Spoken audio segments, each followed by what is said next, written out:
Assalamualaikum warahmatullahi wabarakatuh.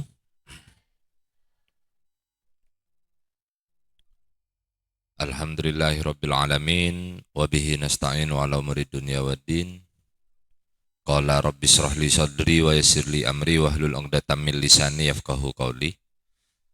Yang saya hormati dan yang saya banggakan eh, Pak Huda beserta seluruh jajaran guru dan staf SMA Global Islamic School Al-Amin, juga yang saya hormati dan yang saya cintai seluruh panitia kegiatan apa ini? Oh ya, seluruh panitia Pekan Jumat yang telah menyusun terlaksananya acara pada kesempatan pagi hari ini. Juga tidak lupa yang sangat saya banggakan dan saya cintai adalah seluruh siswa-siswi SMA Global Islamic School Al-Amin. Tentunya pertama-tama puja-puji syukur kita panjatkan kehadirat ilahi Robbi, serta sholawat dan salam tetap kita curahkan kepada junjungan Nabi Muhammad Sallallahu Alaihi Wasallam. Anak-anakku sekalian, perlu kalian ketahui bahwasannya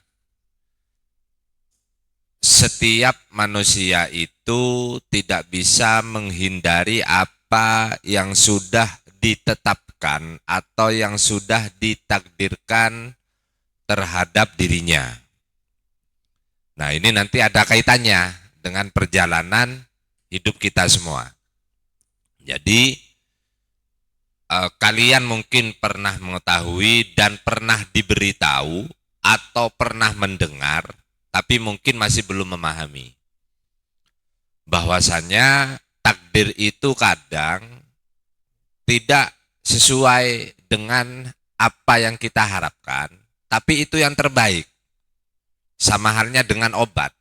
Artinya obat itu terkadang kan ada yang sangat pahit, tapi itu sangat menyehatkan.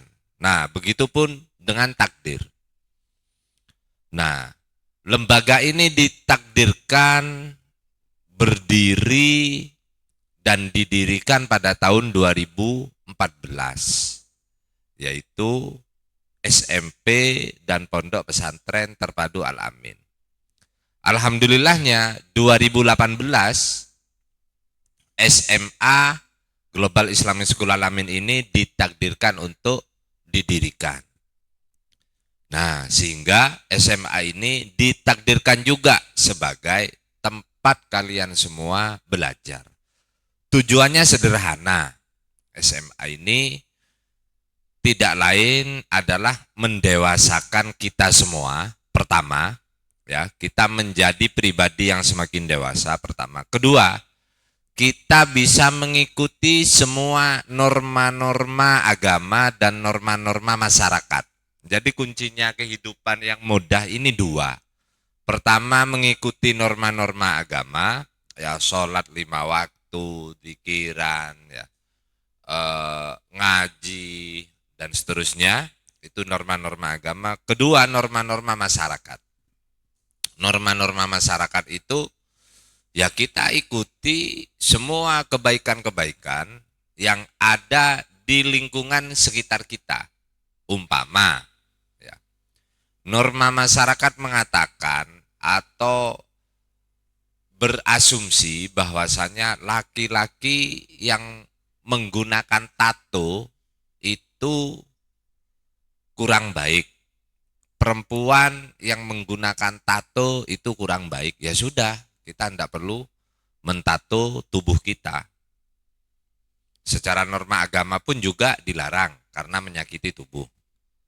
Terus kemudian norma masyarakat berasumsi bahwasannya seseorang, ya, yang memakai pakaian dengan rapi ya, itu adalah seseorang yang baik dan sopan. Ya, kita sebisa mungkin ya menggunakan pakaian yang rapi. Artinya apa? Banyak ya sekarang istilah-istilah, enggak apa-apa, mending seperti saya, yang penting jujur dan apa adanya, umpamanya gitu ya.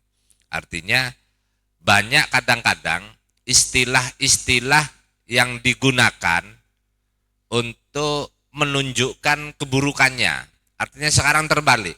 Kalau dulu ya, kalau dulu zaman saya, senakal-nakal apapun ya, senakal-nakal apapun saya dan teman-teman, itu masih tetap ada upaya untuk menyembunyikan kenakalan-kenakalan itu, bukan malah menunjukkan kenakalan.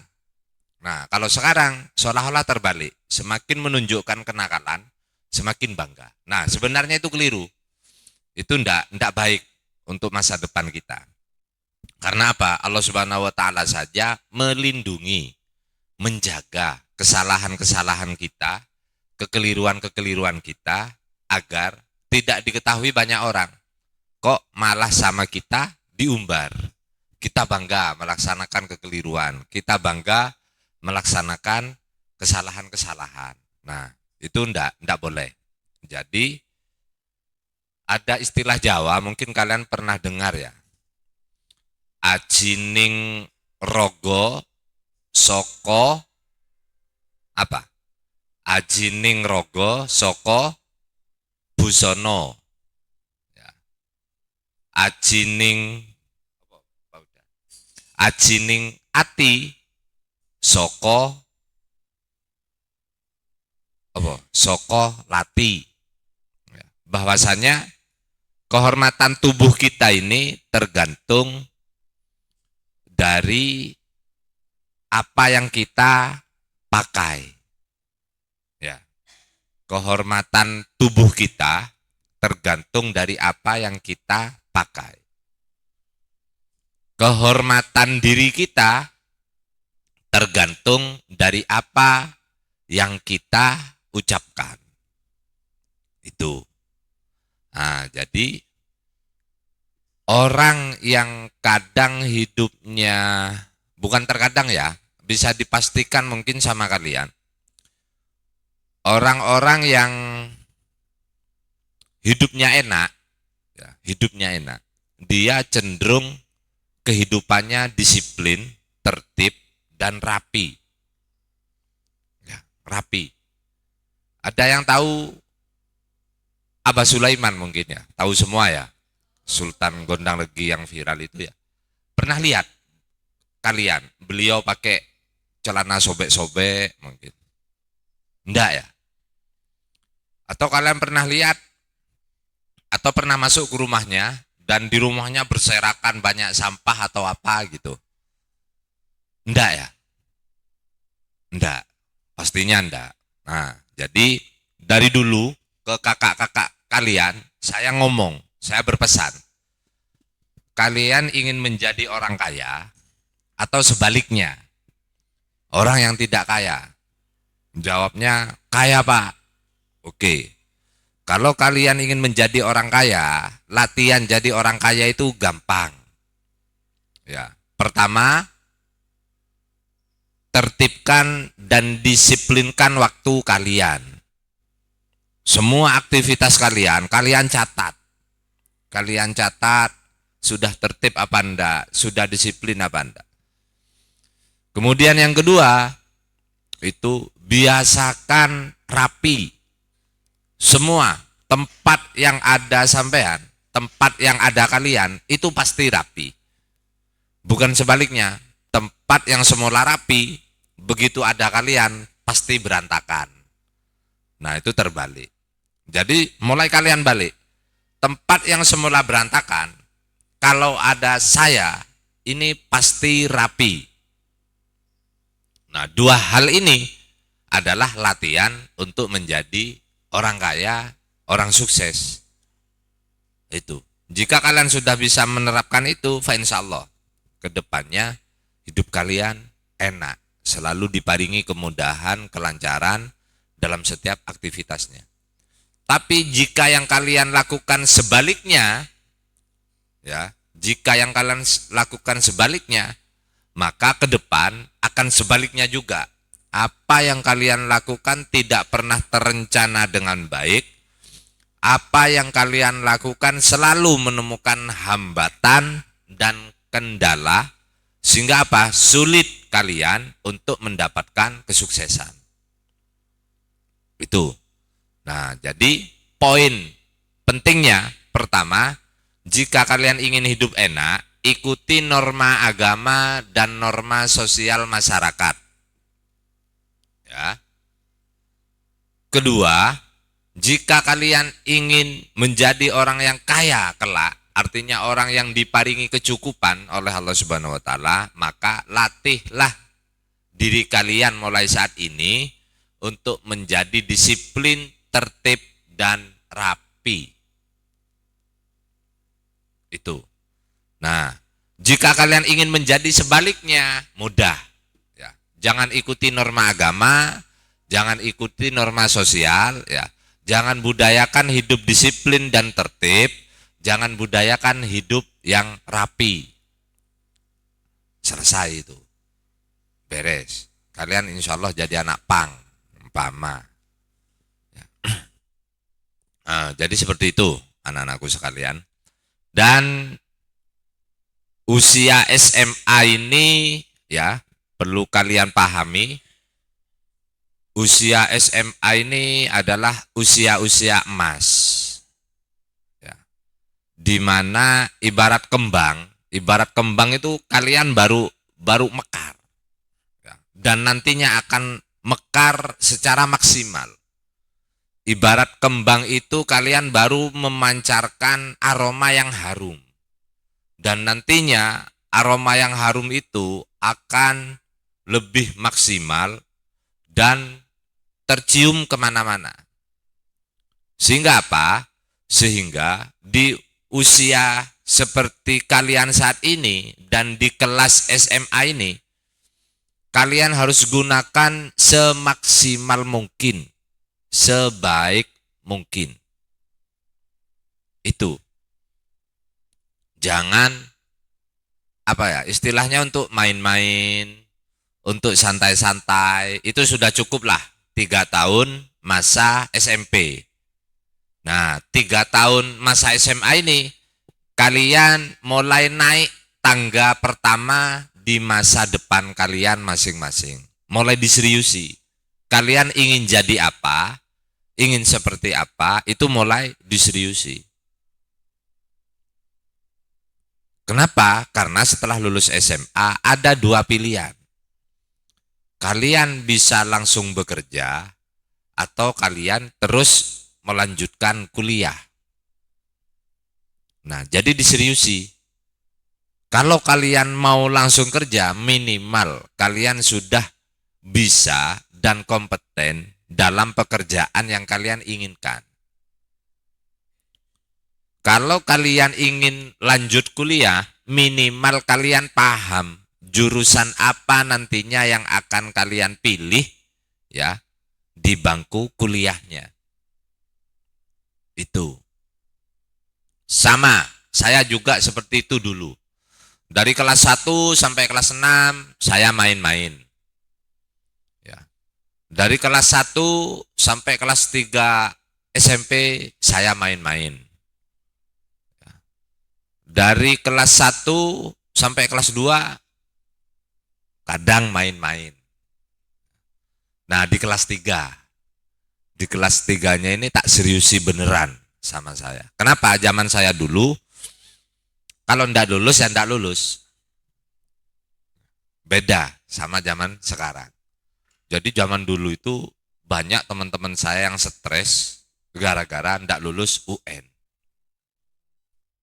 Itu. Nah, alhamdulillahnya saya tidak pernah menjadi siswa dengan predikat pertama tidak naik kelas, tidak pernah saya mengalami tidak naik kelas, meskipun dulu ya kadang main-main, karena saya tahu kapan main-main, kapan serius, saya tahu. Yang kedua, mulai dari SD, SMP, SMA, saya tidak pernah tidak lulus. Selalu lulus. Meskipun tadi tuh, kadang-kadang saya main-main. Karena saya tahu, waktunya main-main kapan, waktunya serius kapan. Jadi, simpelnya anak-anakku, perlu kalian catat ini. Sebenarnya ya, potensi kita ini luar biasa. Kalian tidak paham matematika, itu hanya karena kurang serius. Kalian tidak mengerti bahasa Inggris, itu hanya kurang kalian niati. Ya, karena saya sendiri sudah membuktikan, mendekati UN kurang 1 bulan, ya, mendekati ujian nasional kurang 1 bulan. Dulu ujian nasional itu bahasa Indonesia, matematika, bahasa Inggris. Saya hanya tahu dan paham bahasa Indonesia. Berarti kan masih ada 2 pelajaran yang tidak saya pahami dan tidak saya ketahui. Saya mempeng selama 1 bulan. 2 pelajaran ini selesai saya kuasai, mulai dari kelas 1, 2, dan 3. Saking takutnya tidak lulus. Ya. Sehingga saya sadar, oh sebenarnya ini hanya masalah kemauan kita, bukan masalah kemampuan kita. Kita mau apa? Kalau kita serius sih, pasti kita mampu. Ya. Jadi, semua yang kalian inginkan itu bergantung pada kemauan dan keseriusan kalian. Ya. Bakat itu sebenarnya 0,1%. Ya, jadi jangan ada yang merasa tidak bakat. Bakat itu hanya 0,1%. 99,99%-nya adalah kemauan dan keseriusan. Jadi apa yang ingin kalian raih, apa yang ingin kalian dapatkan, itu kalian harus mampu menjaga kemauan kalian dan harus bisa menseriusinya.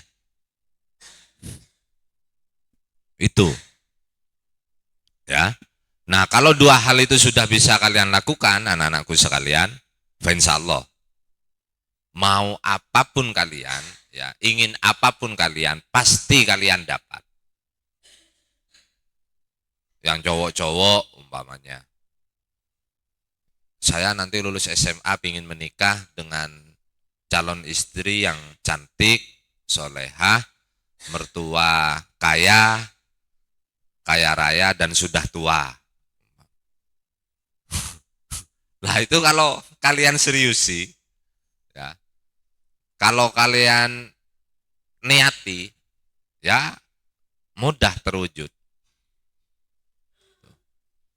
Yang cewek-cewek umpamanya, karena sekarang budaya K-pop-nya sedang populer, saya ingin suami dengan ciri-ciri apa kayak Kim Jong Un. Siapa artis Korea yang sedang yang paling kalian kenali? Iya. Kalau kalian serius sih, ya berdoa sungguh-sungguh, berusaha secara sungguh-sungguh, ya insyaallah akan dapat calon suami yang mirip lah dengan idola kalian, meskipun kemiripannya hanya 5% umpama. Itu. Jadi semua yang kita seriusi akan terwujud. Kadang saya sama Pak Jelan nih, Pak Huda, Pak Kosim duduk-duduk sambil santai-santai, terus lihat kalian dan teman-temannya bergurau santai, ya.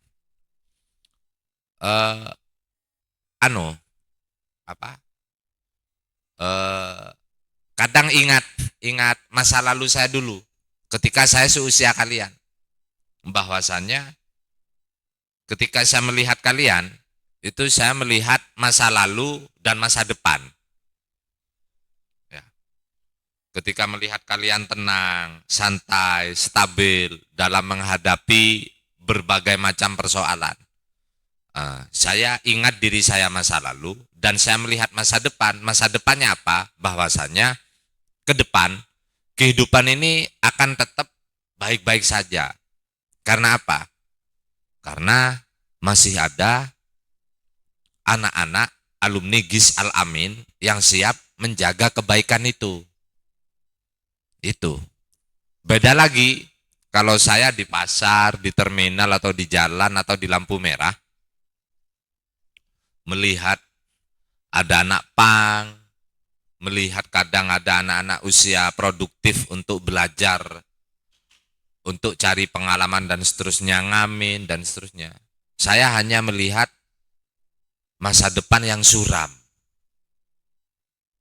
Ya, karena apa? Apa kira-kira yang bisa kita harapkan dari generasi yang seperti ini? Tapi kalau saya melihat kalian, alhamdulillah, saya masih bisa melihat masa depan yang cerah. Karena apa? Karena kalian masih mau menggunakan dan memanfaatkan waktu kalian saat ini untuk belajar pengetahuan dan belajar memperkaya pengalaman kehidupan. Itu.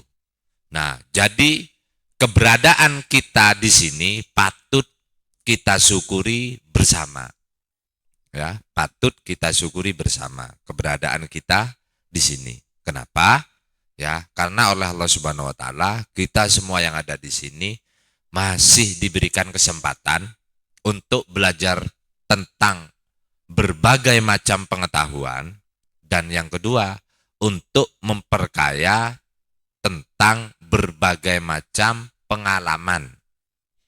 Itu karena modal kehidupan kita hanya 2.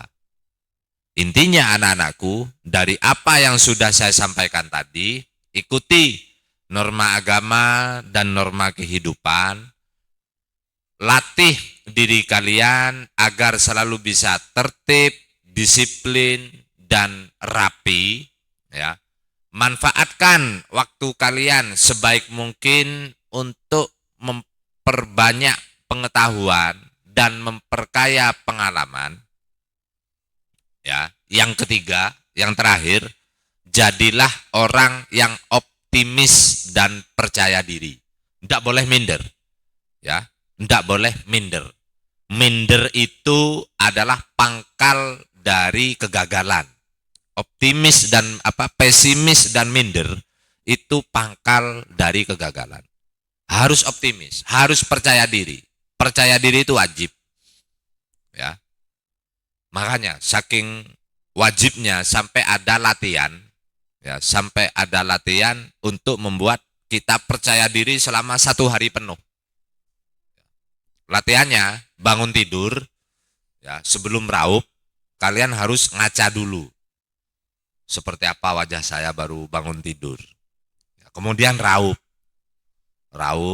ya, pakai sabun, ya, pakai sabun wajah, ya, jangan pakai sampo. Nanti cuci wajah pakai sampo. Pakai sabun wajah, ya. Selesai itu ngaca lagi. Perbedaannya apa? Kalau kalian sudah merasa ada perbedaan, berarti kalian sudah perfect. Maka kalian harus percaya diri. Ya, selama 24 jam penuh kalian harus percaya diri. Karena apa? Karena kalian sudah menampilkan wajah terbaik kalian. Dan perlu kalian lakukan saat berkaca, antara merengut dan tersenyum, kalian lebih ganteng atau cantik mana? Ya, pernah ngaca? Ya, semua pernah ngaca ya? Lebih cantik mana kira-kira? Kalian merengut, ya, sama senyum? Senyum ya. Oke, kalau lebih cantik senyum, maka selama 24 jam ketemu dengan siapapun kalian, ya wajib tersenyum. Ya, tapi jangan tersenyum sendirian, bahaya. Ya, nanti senyum-senyum sendirian. Kata Pak Sahrul, ini meningkatkan kepercayaan diri. Ya enggak apa-apa, tapi kalau sendirian kan dicurigai. Ya, dicurigai konslet. Itu. Senyumnya kalau ada orang. Gitu. Nah, yang laki-laki pun juga demikian. Ya, yang laki-laki pun juga demikian. Ketemu dengan siapapun itu wajib tersenyum. Ada orang yang tidak kita kenal, ya, masuk ke lingkungan pondok ini, wajib kita tegur sapa dulu, kemudian kita tanya, ada perlu ke siapa? Oh, saya perlu ke Pak Jelani. Oh, iya Bapak. Mari saya antar, diantar ke kantor. Jangan dicuekin, jangan diabaikan. Jadi jangan sekali-kali kita mengabaikan atau cuek pada keadaan.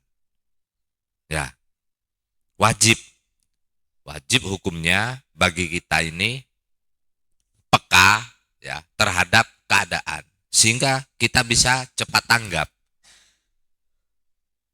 Itu anak-anakku. Berarti itu poinnya ya. Yang terakhir adalah percaya diri. Dimanapun kalian berada, ya, seperti apapun keadaan yang kalian alami, kalian harus percaya diri bahwasanya semua akan bisa kalian lalui dengan baik dan semua keadaan ya, yang kalian hadapi itu akan baik-baik saja. Jadi kalian harus percaya diri. Nah, karena dengan kalian percaya diri, maka kalian tidak mudah menjadi orang yang gampang menyerah dan putus asa. Itu. Mungkin itu yang bisa saya sampaikan, anak-anakku sekalian.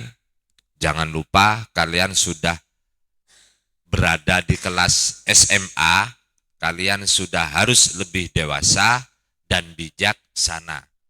Kalian sudah harus bisa lebih percaya diri. Dan satu hal yang saya pesankan kepada kalian semua dan menjadi peraturan yang sangat keras di dalam lembaga ini, jangan sampai kalian melakukan tindakan-tindakan yang baik secara langsung ataupun tidak langsung itu membuli teman-teman kalian. Karena itu sangat dilarang baik oleh agama ataupun oleh peraturan di lembaga ini. Itu. Mudah-mudahan oleh Allah Subhanahu wa taala kita semua diparingi kelancaran, oleh Allah Subhanahu wa taala kita semua diparingi keselamatan, dijaga dari segala mara bahaya, dijaga dari segala macam bentuk kesulitan-kesulitan dan kesusahan-kesusahan. Mudah-mudahan oleh Allah Subhanahu wa taala kita semua, khususnya kalian, ditakdirkan memiliki masa depan yang baik, masa depan yang cerah, masa depan yang dapat memberikan manfaat kepada banyak orang oleh Allah Subhanahu wa taala. Amin.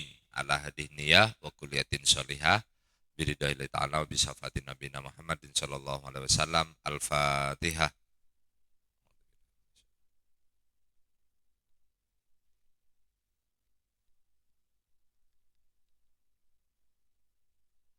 Demikian dari saya, kurang lebihnya mohon maaf. Akhirul kalam, wassalamualaikum warahmatullahi wabarakatuh. Untuk selanjutnya, waktu kami kembalikan ke Pak Huda. Terima kasih kepada Bapak Syahrul. Mudah-mudahan apa yang beliau sampaikan ini menjadi motivasi bagi kalian semua. Untuk acara ini memang nanti tiap satu bulan kita ini mungkin ada full di sini. Kalau enggak gitu kita kumpul dalam satu kelas tiap Jumat. Yang satu harinya kita bersih lingkungan. Jadi khusus hari Jumat. Ya, khusus hari Jumat. Setelah itu apa? Setelah itu kalian masuk lagi ke kelas. Ya, cuma 1 jam pelajaran selesai sudah pulang. Ya, dan ini nanti tiap agenda yang ada di aula ini nanti akan direkam, kita upload nanti di YouTube. Kita upload di YouTube. Jadi kelihatan tadi kalau Ismail tidur itu kelihatan. Ya, itu ya. Mungkin cukup untuk acara kali ini. Silahkan kalian masuk ke kelasnya masing-masing. Dari saya, assalamualaikum warahmatullahi wabarakatuh. Allahumma sholli ala Muhammad.